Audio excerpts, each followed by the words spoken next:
Welcome to BlackUSA.news morning show. I'm your host, William Honolulu Jr. Join us as we explore the news and opinions that impact our community. We break down how the major stories have a very personal, local, and racial impact. No topic is off limits, but even if the conversation gets rough, we're always going to keep it real.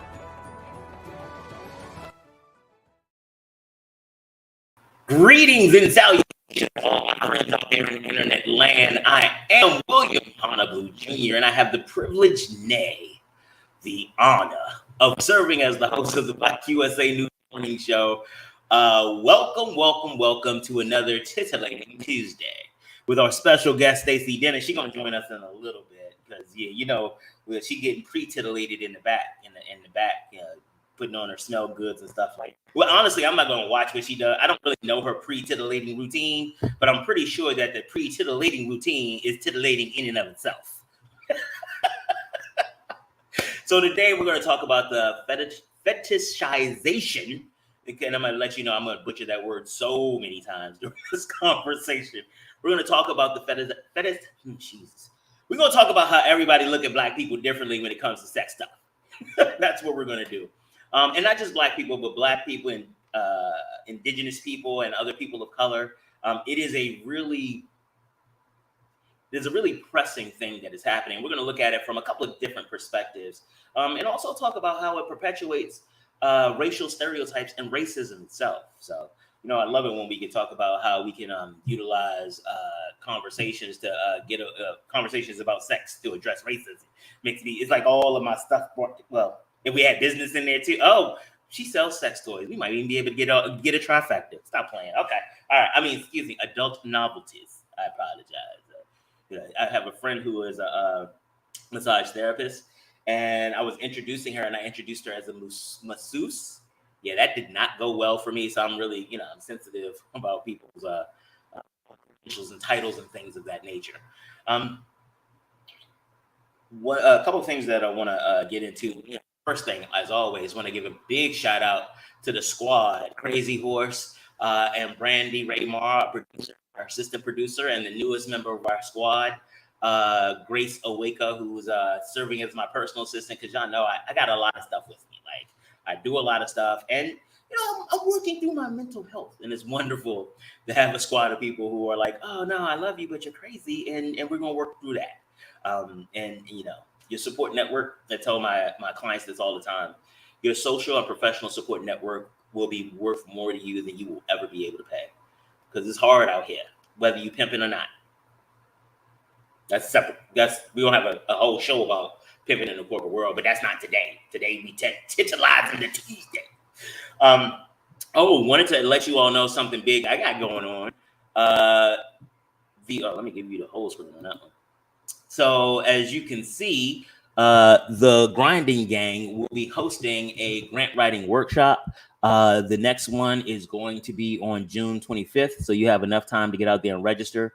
One of the things that we are doing is we're making sure that we're providing access to organizations that may not otherwise be able to participate. The reality is that a lot of these organizations that are out here on the grind, changing lives, impacting communities, they're doing this out of pocket.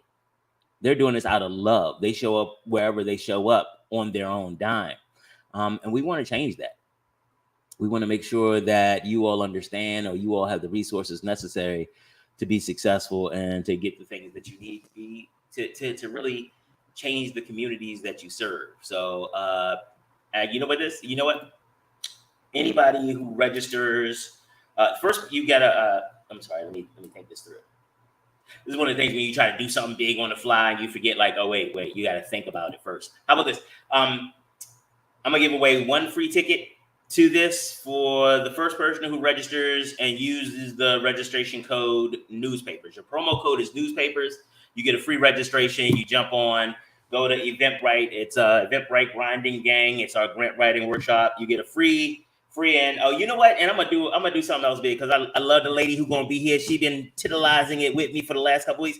And Stacey Dennis gonna get a free. Actually, you know what? Stacey Dennis gonna get 2 free ones, and she gonna be able to give it to whoever she wants because she in the community helping people. You see what I'm saying? She hipping people, so she can.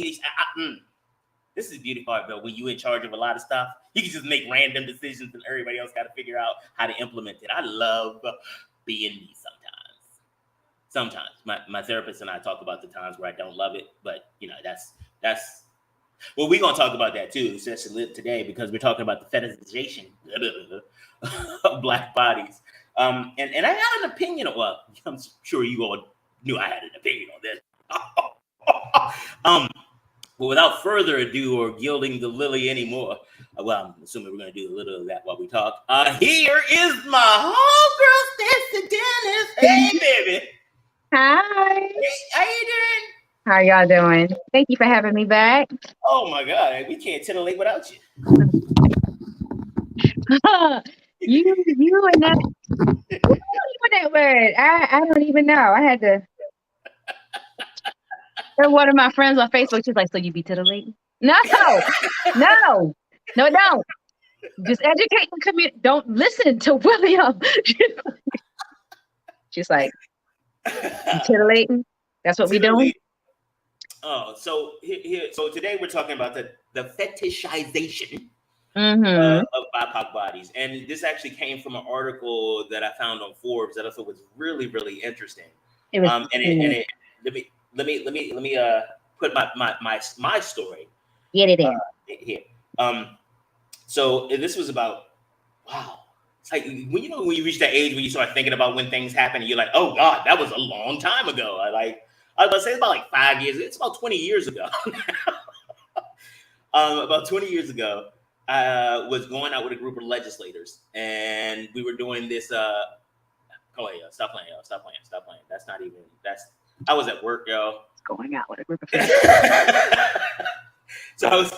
Oh, funny part is like a few of them are actually running for office right now. That's funny. I just thought about that. Going out with a group of legislators, it was a Wednesday. We were going to West Virginia. It's not the whole point of the story. We were going to West Virginia because this is when Maryland was talking about bringing casinos and stuff in, and we took watch this. You gotta look at the screen. A legislative lunch. Legislative lunch, yo.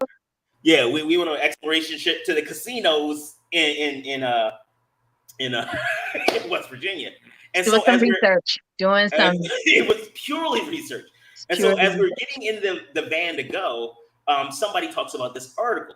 And it talks about the article was about how large Black men's penises are. Like it was some research that got released, and it was like, Black men have penises that are larger than average, that are not. And I said, you know what, this is part of the problem with racism and stuff like that. Like it puts a lot of pressure on brothers because I am not a shower, I'm a grower, and why are you trying to get us blocked?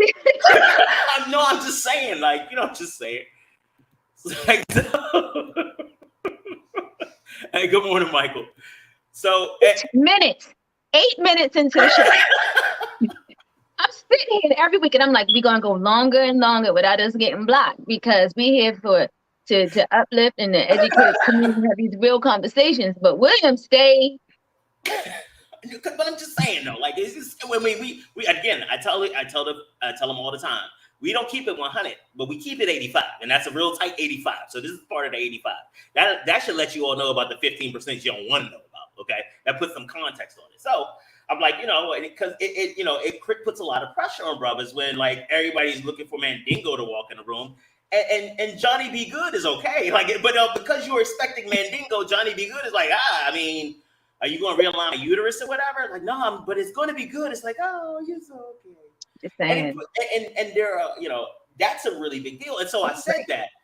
And many of the other people in the van were Black, and they were like, oh, no, that's true, though. No, especially the dude. No, that's real true. That's absolutely true. I mean, that's not racial. That's not even stereotypical. That's facts. And I was like, and so now I'm sitting there like, because again, I'm relatively a kid to these. I'm like, oh, I have a little penis, and it's so sad. It's like I'm lucky my wife likes this. Oh my God.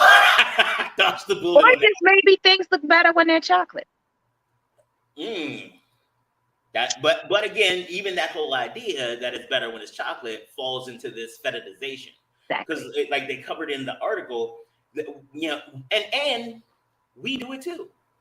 The darker the berry, the sweeter the juice. But that's true though.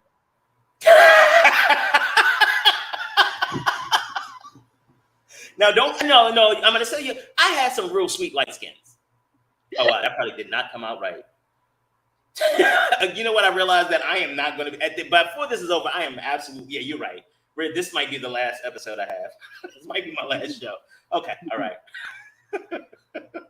So, you are the expert in sexual health education and helping people develop the skills necessary to have not just an enjoyable sex life, but a safe and well-informed sex life.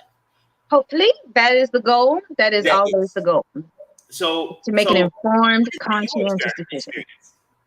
What has been your experience professionally or personally with this whole idea of Black bodies and the sexiness and all that other stuff? It's not, and this is what people don't get.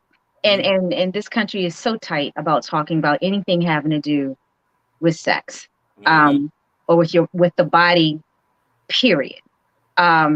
I'm in nursing school right now, and our section on STDs was like 3 minutes long, and I'm like, right. It's not like there's a serious issue around STDs in the Black community. So why do we even need to learn? It was like this long, and all I could say is, it happens to people with multiple partners. I said, or it can happen to people one time with one infected partner.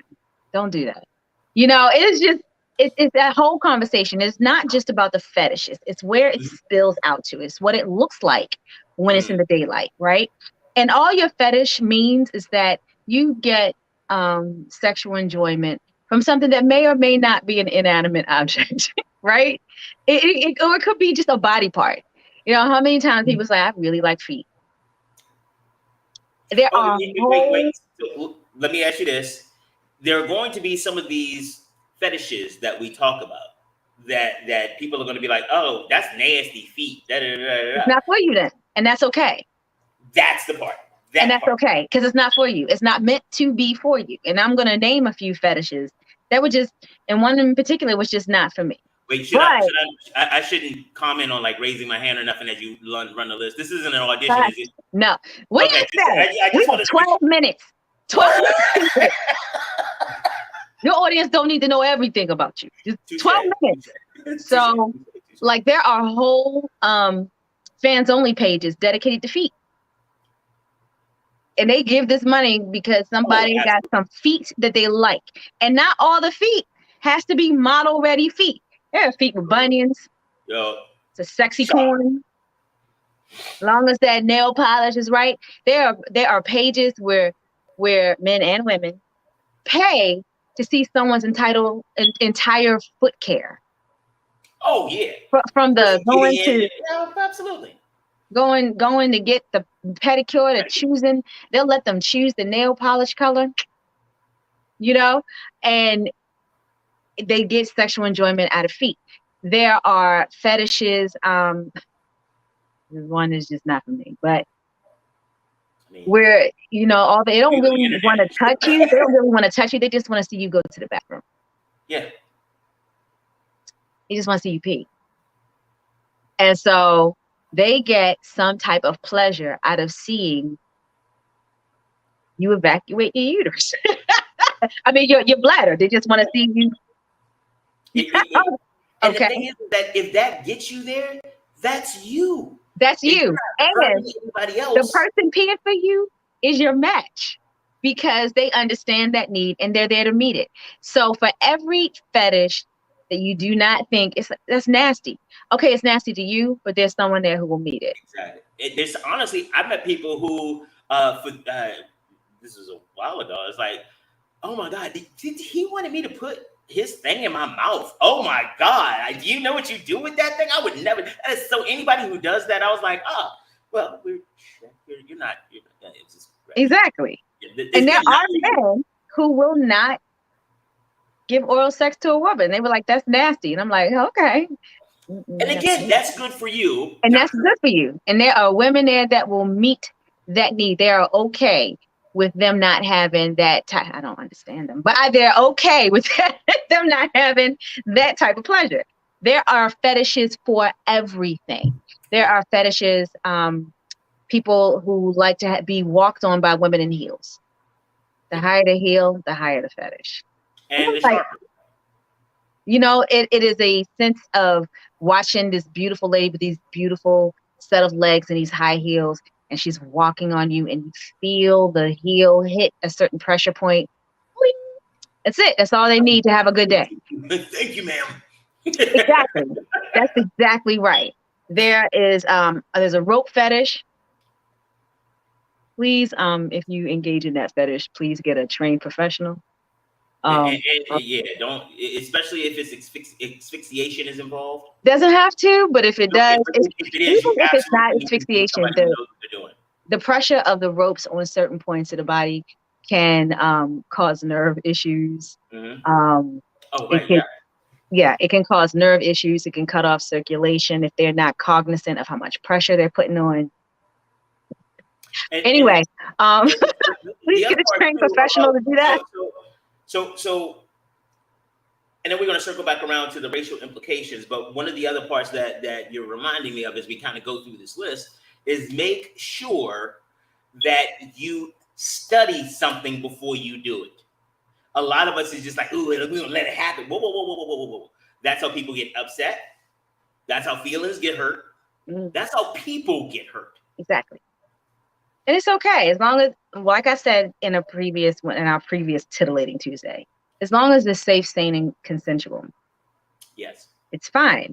But it has to be sane. Don't sit there and have a fetish and now, you know, your fingers amputated. That wasn't safe. Wasn't insane. Yeah, did not meet all three. All three has to be met. Now the thing is that, like, funny part, you mentioned amputees. There are people who have fetishes for sex with people who are amputees. Yeah, and it's just their thing that gets them aroused. Now, when we circle back to the Forbes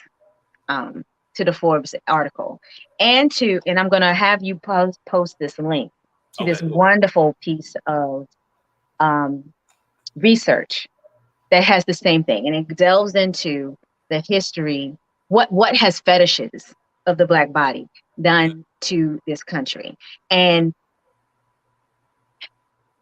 unless you've read and studied a lot of history, especially medical history, you may think that the only effects of what has happened in as far as the American experience in this country stops at slavery, but it really didn't.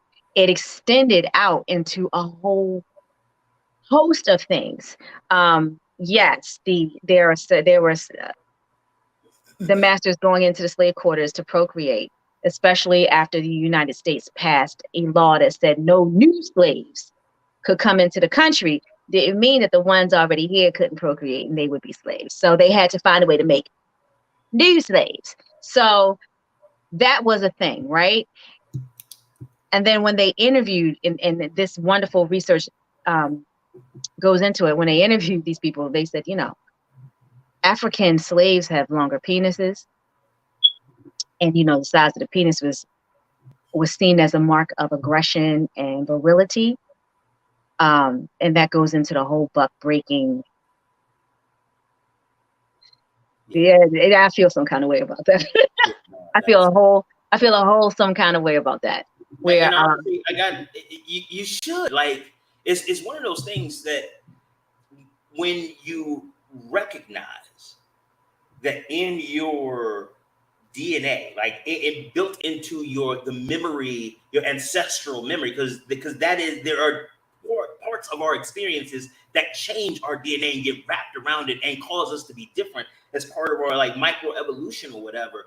Like, in my DNA is a brother who got raped by a slave master because he wouldn't just go along, or he looked too hard. He looked like and that was enough. Or you look like you got a fat ass right there, little. Come on, you look, come on. And again, you have so many, and I talked about this yesterday a little bit about cisgender heterosexual white men who define the playing fields of what's active, what is a fetish or what is good, what is bad. And then they spend their entire time living in the shadows of that. Right. And then holding the rest of us accountable for being upfront, honest, or exposed for what we like. Jerry Falwell, great example, talking about fetishes. Jerry Falwell at Liberty University, we talked about this last time, and I'm gonna keep bringing it up, because at Liberty University, if they found out, especially if you were a girl and they found out you had sex, you would be expelled, no tuition remission, nothing, you're just gone. Jerry Falwell and his wife was getting their back blown out by their pool boy. So it's not that you like getting your back blown out by the pool boy, because, hey, whatever floats your boat and gets you both there. The issue is that the dichotomy of the life that you were living and the oppression that you had for people, the oppression that you imposed upon other people, that's the part that's bullshit. Yeah, by his standards, that pool boy could never attend his college. By his standards, he can't attend his college. Right. Exactly. So sorry, but yeah. So the more, tell me more about this article. It's good. I read the I mean, you read the Forbes article. I read, and I want to make sure we're just talking about. Yeah, that's awesome. Right. I want to make sure I get her name right. Karen M. Holmes, College of Worcester. This came out in 2016. Okay. And it is. Big shout out to Karen. Yes. I want to get her name and her work of art right. She goes into the slave era and pseudoscience, right? It's science. There's no real scientific background in it. It's more about what they think about, about Black people. Well, they're still doing that now. Black women. And so part of the thing that came out of that colonial era, as far as fetishizing Black bodies, is the hyper sexualization of Black women. And that still exists today. Oh, you know what I mean?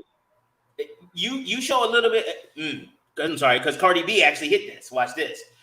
Cardi B was in an interview. They were like, well, why don't you need to do more positive with your platform, say more positive stuff. She said, whoa. I was doing that.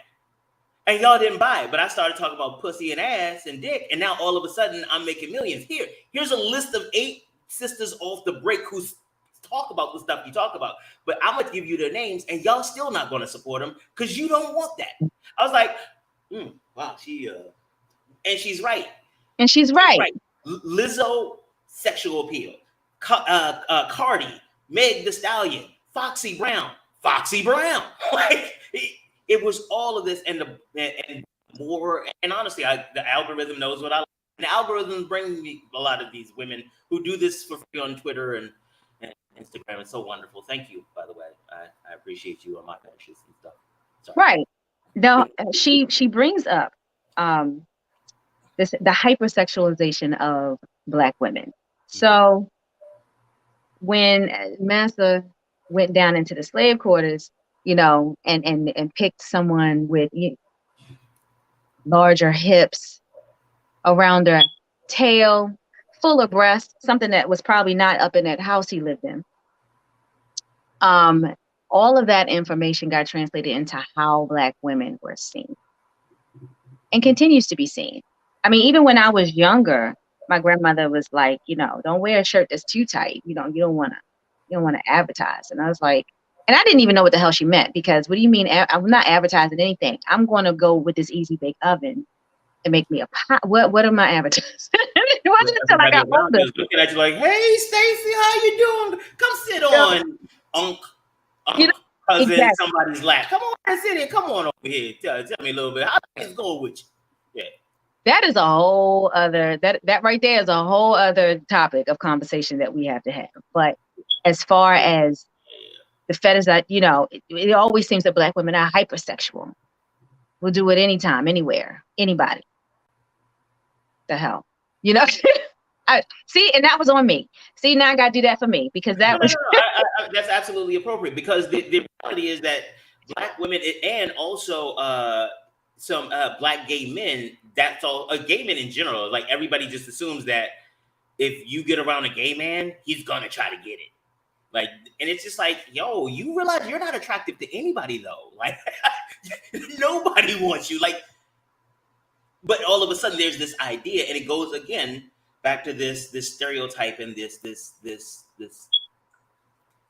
Yeah, the Exactly. stereotype and the stigma around Black and sex. Exactly. And it is how it has shaped our culture. And it's not even, it's everything to do with the Black body, down to the roots of our hair. I mean, I want to pronounce it right. Tignon, the rule in New Orleans where the Black women had to wrap up their hair.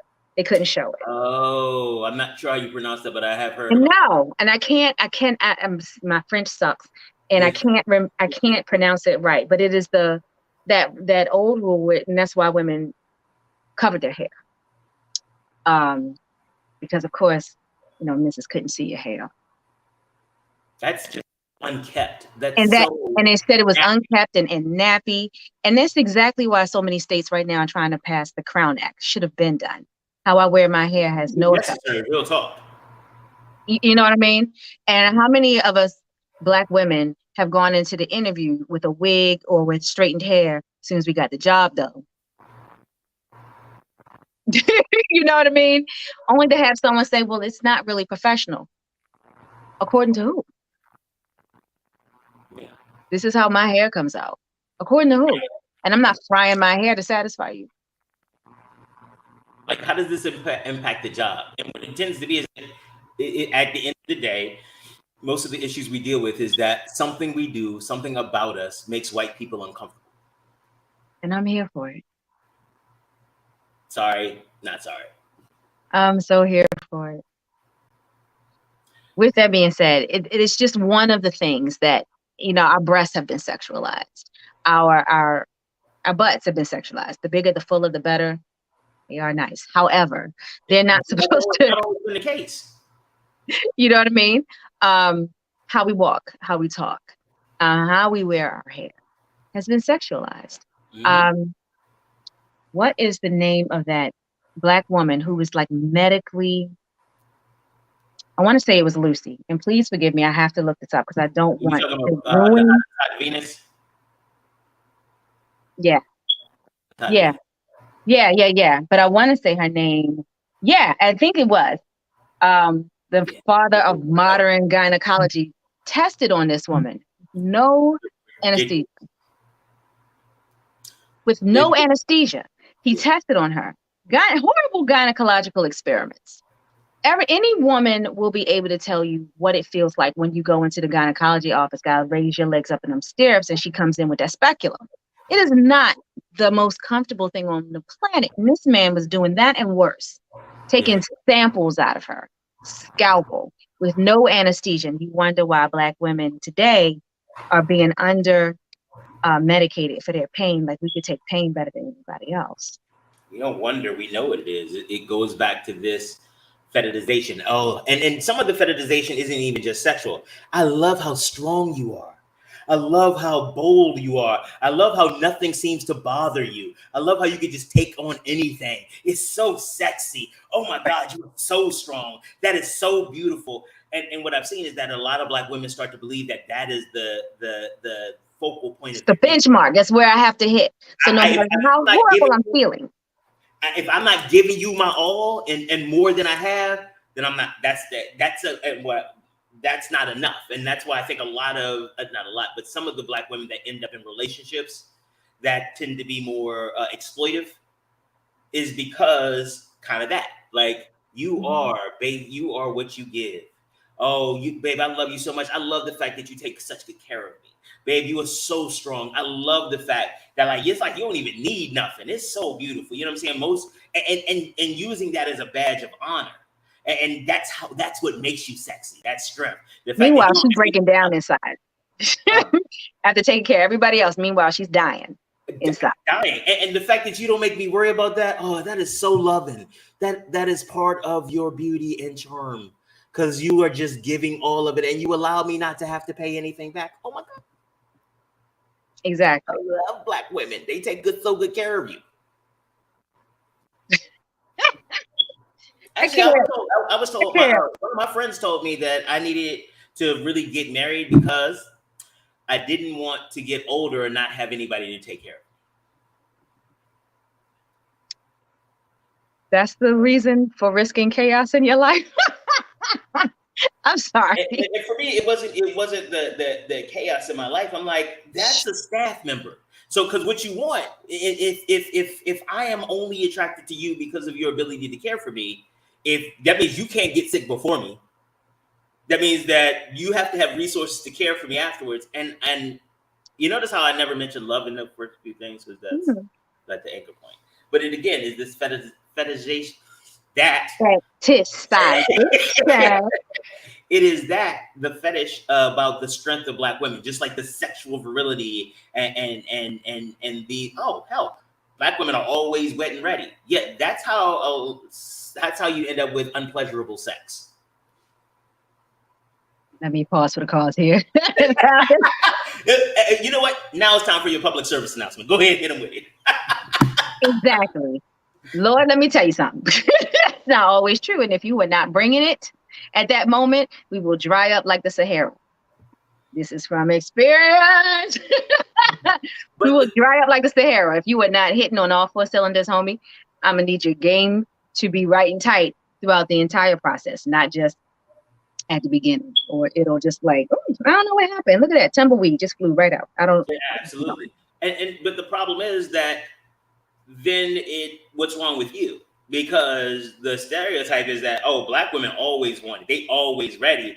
And if you're not ready now, I'm doing the same thing I've done with other Black women. Oh, and not realizing that sometimes they may not have even enjoyed it. They might have just gone along to get along.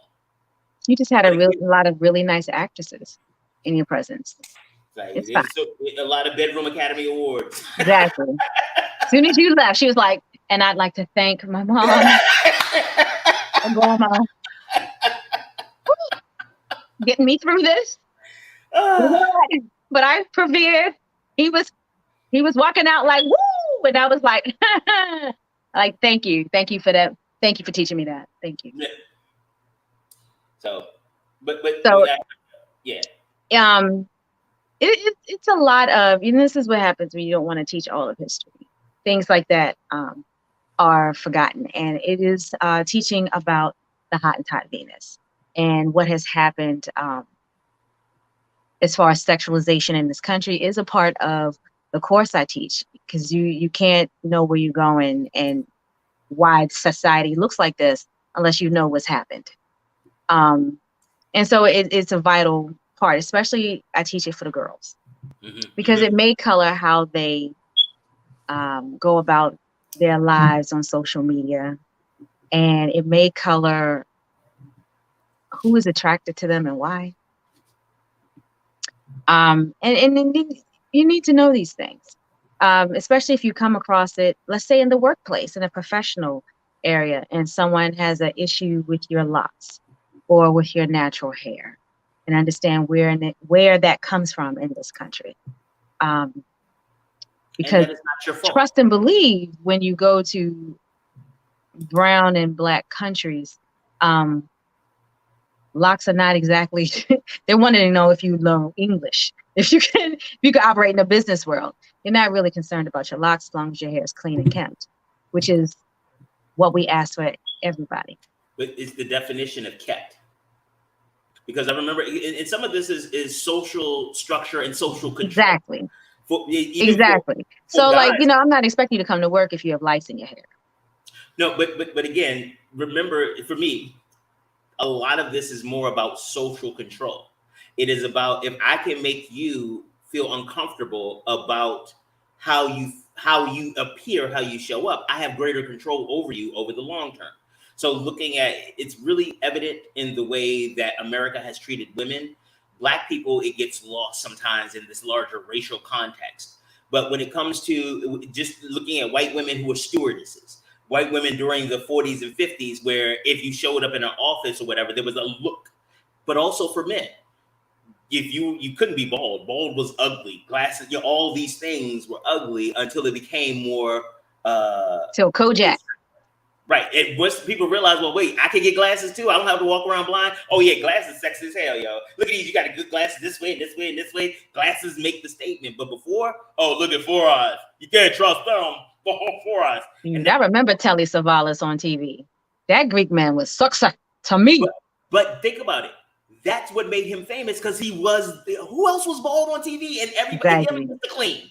Him and Mr. Clean. That was Yeah. it. I used to love me some Telly Savalas. And think about how sexy he had to be to overcome being bald. And he was. And think about how George Jefferson, that used to be the running joke about the little bald crown thing. It was. but how big a joke it was. And it's those types of things. And recognizing that being with a Black person, while it's still a fetish, it is at least more open than it was before. Because this is the honky tonks, and you drive in and get them. All of these kind of things that have been part, to your point, of American history when it comes to Black bodies and this oppression. It's not, the system isn't broken. It works the way it's designed. It does. It has been. But thankfully, a lot of, especially, with the advent of social media, a lot of words and thoughts get around faster. Yeah. And it is our way of crushing those stereotypes and making people understand this is where this came from. Now we're done with this. We're done with this now. You can stop. How that happens, I honestly, without, I'm big on communication. My whole thing is sexual health. And so you have to open your mouth and say something and keep saying it. But other than that, in this country, it is not designed for that. And I'm sorry. This country is not designed for honesty, openness, communication, health, wellness, well-being, because there's too much money. Everything. There's too much money being made and keeping us messed up. It spills over into everything. It spills over into, like I said, Black women somehow are able to take more pain than others. That leads into a lot of medical errors. Please forgive me, I'm blanking on names today, but a gentleman who lost his wife just after she gave birth. Oh, yes. In California, he is now suing Cedars-Sinai because you did not treat her for her symptoms. You just told her that she was, this was overreacting. No, she's not over it.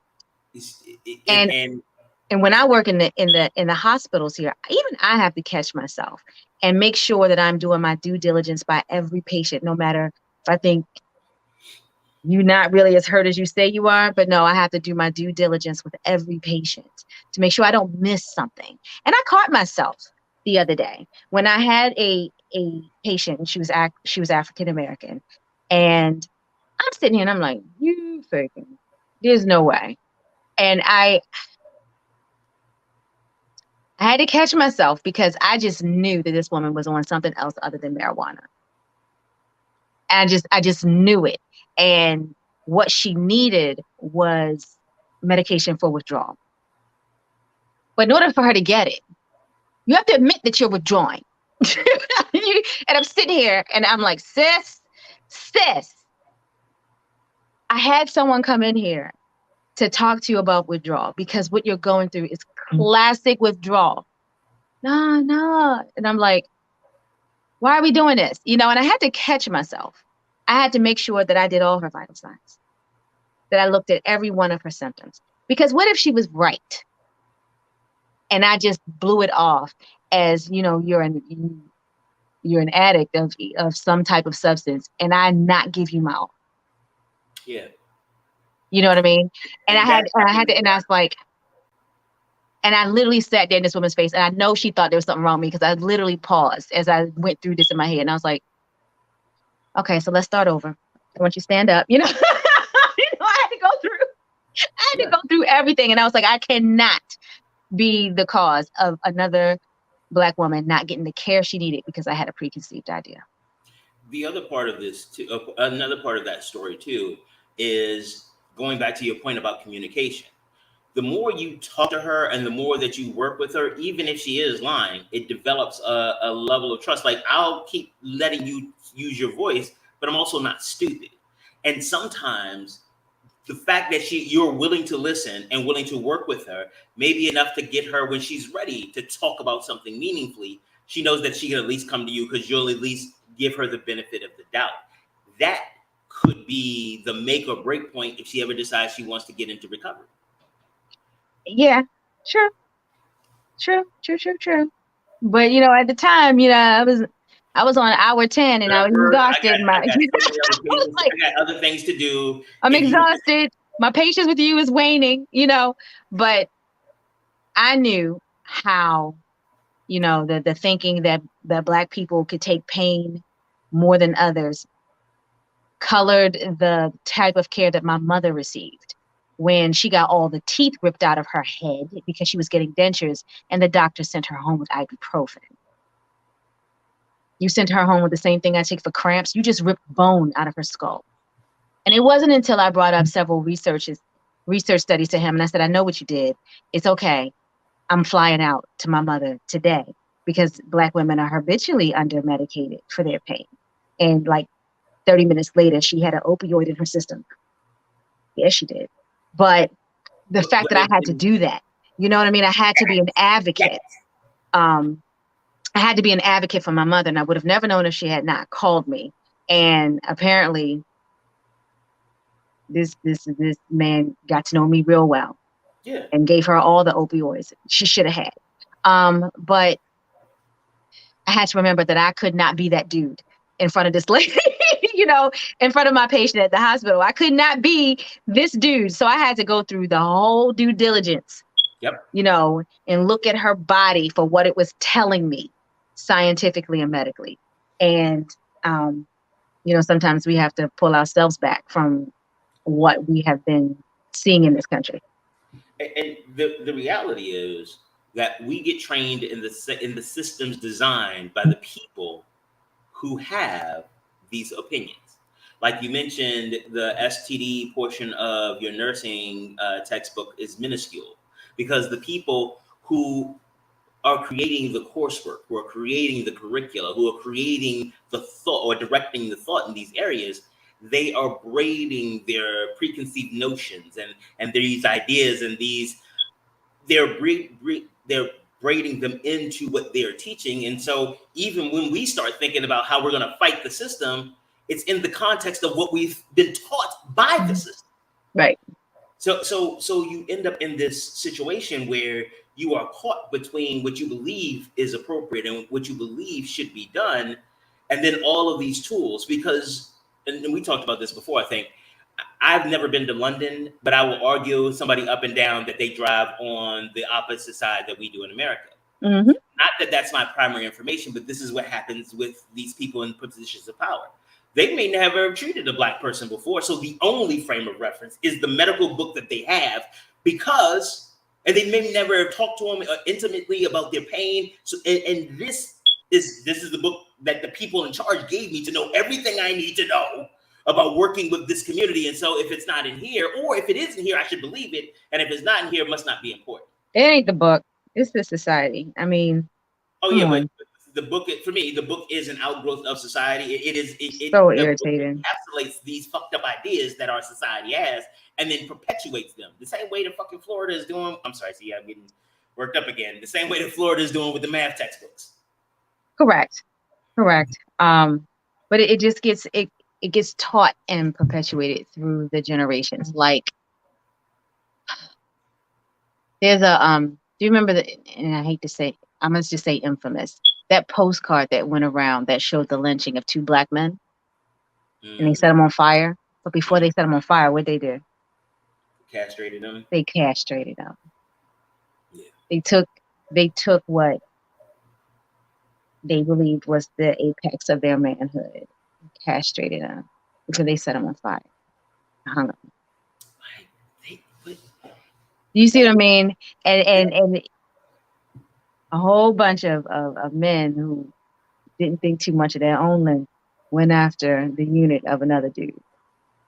You think about kneeing somebody in the balls, and most men blanch, no matter how dark they are. They just blanch. They're like, here you are. You wrapped your hands around another man's penis and cut it off. And here's the next question that I have about that separate issue. What did they do with it? Because I have, especially given probably gave it to their wife. Why would you think they would share? If we're going to be honest about it. Be nice. Give her something. Anyway. For me, when I think about where I would need to be mentally, the rage and all of that other stuff to chase down, hunt, beat, castrate, hang, and set a person on fire. And that's the thing I don't think. We look at what happened to the victim, but I want to make sure that we take an opportunity and think about what the terrorists did. That is literally that postcard is literally an act of terrorism. It's no different than when the whoever had Americans on the camera and cut off their heads and put that all over social media. There's literally no difference. None. What the stuff that this bastard did in Buffalo, driving 3 hours away, cross state lines to kill black people.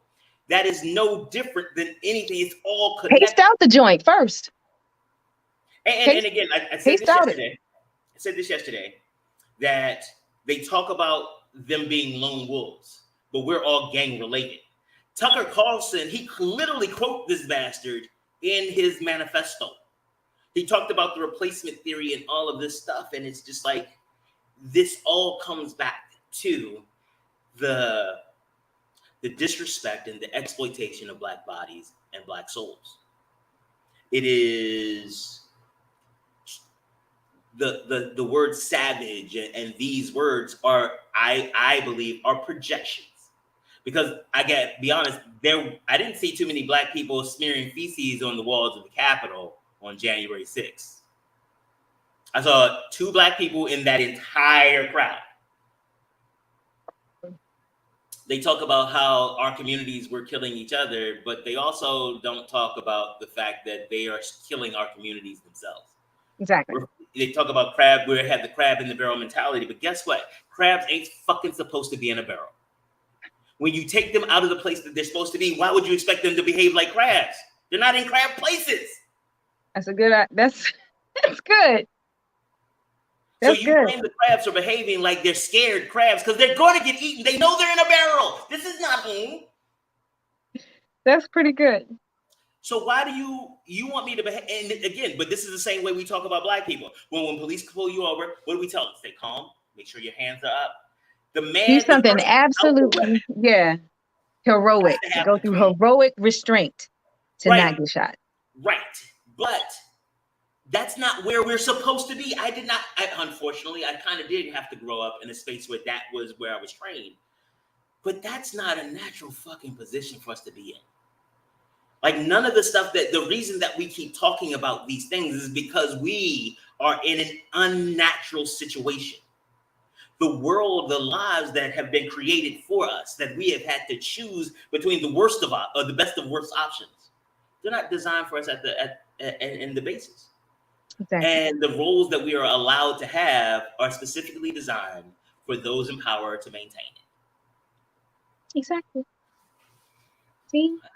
But I encourage everyone to go and read these 2 articles. The one is by Forbes and the other one was by the professor at Worcester College. And I'm going to make sure that he has this link. It's really fascinating. Delve. Let's see if I can do some internet stuff real quick. See if I can find it. What's the lady's name? Karen what?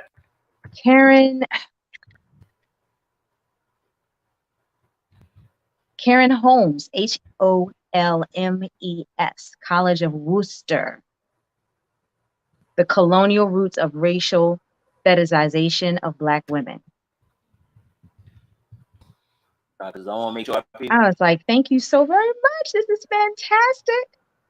Oh, wow. A historical analysis of white womanhood. I just pulled up some stuff. I was like, whoa. I'm sorry. You said the colonial roots of what? The colonial roots of the racial fetishization of Black women. She talks about when Black women were not only considered economic commodities, but sexual commodities as well. Got it. Think I found it. Sorry, I'm looking. Because I want to make sure that people have it here.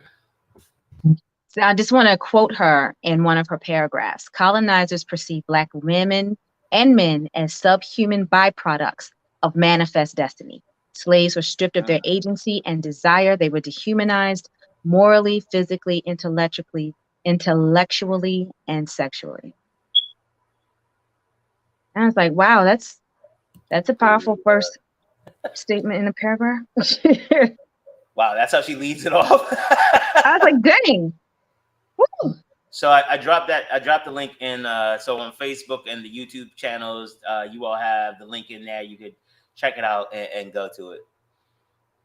Yes, absolutely. It will open up a wide breadth of conversation. And when you read it, you can actually see where that thought process has led us into the things that that are happening today. The fact that we absolutely cannot have a decent conversation about sexual health, things that should make us full and complete humans. We could talk about our spirituality, what God we want to discuss. We could talk about our physical health, how we should not drink as much alcohol, although a glass of wine every now and then is fine. We could talk about that. We could talk about our arthritis. We could talk about our bad hips, our sciatica, our carpal tunnel syndrome. We can talk about that. Yep. We can definitely talk about that. We may not want to, but we could talk about finances. We could talk about capitalism versus socialism, and we could talk about what banking industry and what big business has done. We can talk about that. But once we decide to also talk about our sexual health, the thing that allows the humans to procreate, the thing that allows us to enjoy the act, you can get real quiet in this country. It's also the predominating driver in our lives. Like our sexual desire is one of the, safety, eating, shelter, sex. Like it is a fundamental drive.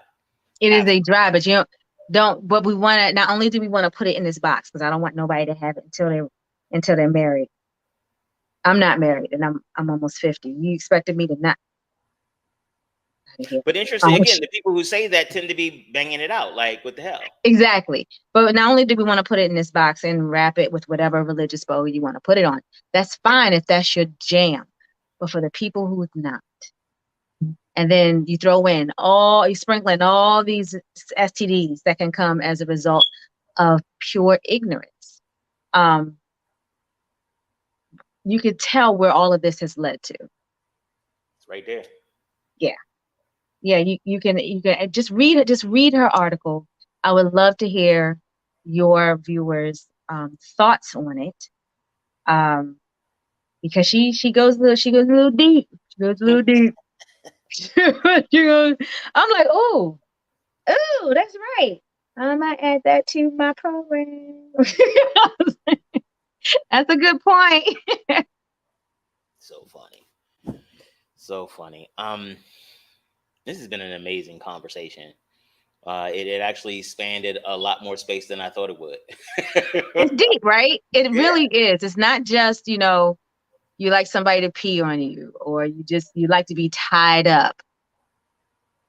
I advocate for the second part, but you can. It's not just that. For all the parts that get you there. It's not just that, you like to be spanked. Ain't nothing wrong with those spanking. Nothing wrong with it. Ain't nothing wrong with it. As long as both people are okay with it. It goes way beyond that. What is appropriate spanking, because there's a difference between I like the idea of spanking or the act of it, then I like to be hurt. And those are not, if those aren't, that might not be the same person. And that also governs how you might want to engage that. So again, spanking, you need to make sure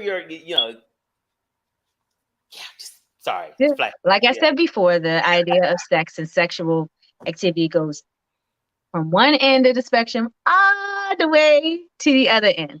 And you will have a partner. There is someone to match your freakdom. It's okay. There's an app for that. You like to be walked on with women in red heels only. There's somebody who will do that for you. You like to see pretty feet, but maybe they have one corn. There are people there who will take that shoe off and be like, I got you. And it can take you there.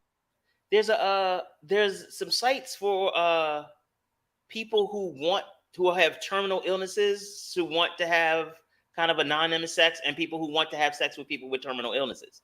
Like, again, whatever gets you there, there's probably somebody there. No, not probably. Wait a There's minute. Wait a somebody minute. out there. I brought up. Hold on. I wanted to tell y'all. I'm going to show y'all some of these just off the wall fetish. They off the wall to most of us. But like I said, there's someone to meet you there. Depends on who you are. Right. Like I said, there's people who like to be peed on, and there's people who like to see someone get an enema. Whatever. If Whatever. That gets you there, and enjoy your time. Thank you. There are people who want to have sex with someone who is already pregnant. Doesn't have to be there. Yes. Like, doesn't have to be theirs because they like the fullness. They're willing to pay extra. They are. They like the fullness of the pregnant female body, the fullness of her breast. It does something to them. That's fine. Pregnant women are sexy. There are people who like to have hot wax pulled on them. It's not bad. But again, there's a difference. There's a difference between holding wax and pointing on somebody from 12 inches and from 2. That's not the same wax. I just want to put that out there. Again, I'm not telling you what I know. I'm not telling you what I think. I'm telling you what I know. You might want to be careful with stuff. There is a fetish for people who like to have sex with someone they believe is asleep. That's a. I want to say the word right. Somnophilia. Yeah, I think. Oh yeah, go ahead with your best up. Somnophilia. You like to have sex with someone who's either A, asleep or unconscious. Whatever. They're just the only thing, they're not looking at you. The only thing that is reacting is their body to whatever it is that you're doing. There's a fetish for that.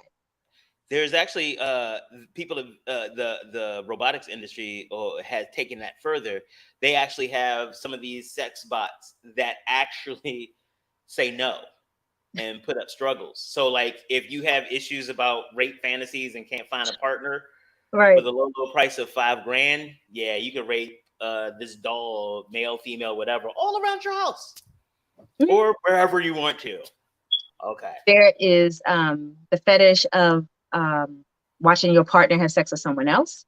When I say that's cuckolded, but I'm not. Depends on which kind. It could be being part of a swinger or a polyamorous lifestyle, or if you like to see your woman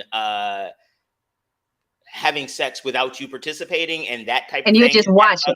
That's the cuckold. It's a thing, and as long as all parties agree. Actually, there's some of them who, what is it called? Reclamation. This is what happens when you watch a lot of porn. It's called reclamation, where we talked. No, last week was about porn. We talked about this. I already told them. Yeah, it's fine. I was hoping that you wouldn't bring it up so nobody would look at last week and be like, absolutely no. Go back and look at last week. Last week was about porn. It was amazing. But like, so it's called reclamation. So like, they're not even there. Like, they send their girls out. Their girls go out, go raw with a dude or whatever, and then come back and they enjoy the sex with them afterwards. It's the I am bringing you back, and it's like, wow, that's okay. It's a thing. Let's get you there. Go ahead. Y'all are all involved in that. You just have to find your match, and that's the thing. Like I said, a really healthy, unashamed conversation with your partner about your wants and needs is the best way to have a really good sex life. It would be miserable if one person's desires are never, as long as they're safe, sane, and consensual, never addressed. It's a thing. Yeah. It could be fun. It could be fun. Expand your horizons. Yeah, and it's unfortunate if you have to live that way. And some of it is about just having the conversation. Just being able. And that's the scary part, right? Remember when I said it is easier to expose your body than it is to have a conversation and risk being hurt. Mm-hmm. All right, so we almost out of time again. So you know what you gotta do? You gotta tell them how they can catch you, where they can find you, and all that other good stuff. I can be found at ancientartsllc@gmail.com for any questions, or if you would like to have your adolescent young adult have my sex ed course, give me a call. We can discuss it. My course is all evidence-based, science-backed, And it is a great way for people to ask questions. And I do want to say a safe space, because so much of this area is not safe for them. They don't feel like they're safe to ask a question to someone who's an adult. You can ask me. I'm gonna answer it for you. Hey, so you said Ancient Arts LLC? Yep, at gmail.com, because sex is an ancient art. Let me make sure I put this up there right. You do it right, it's an art. Is that it? That's it. Sweet. That's how you can find Stacey Dennis, how you can get her to help you and your youngins get sexually educated, so y'all don't be out here, you know, sharing STDs and all that other weirdness and not having good sex. Why would you not want to have good sex? Let Stacey help you have some better sex. Okay. Oh, that might be a new tagline. Let Stacey help you have better sex. Gonna get more emails. I'm gonna get more emails. Sorry, Daddy. Love you, baby. I will see you next Titillating Tuesday, okay? Bye. Oh, we had a wonderful time, as we always do, with Stacey Dennis, who's keeping us educated and making sure that, you know, we're out here having the best sex we can and as safely as we can and as titillatingly as we can.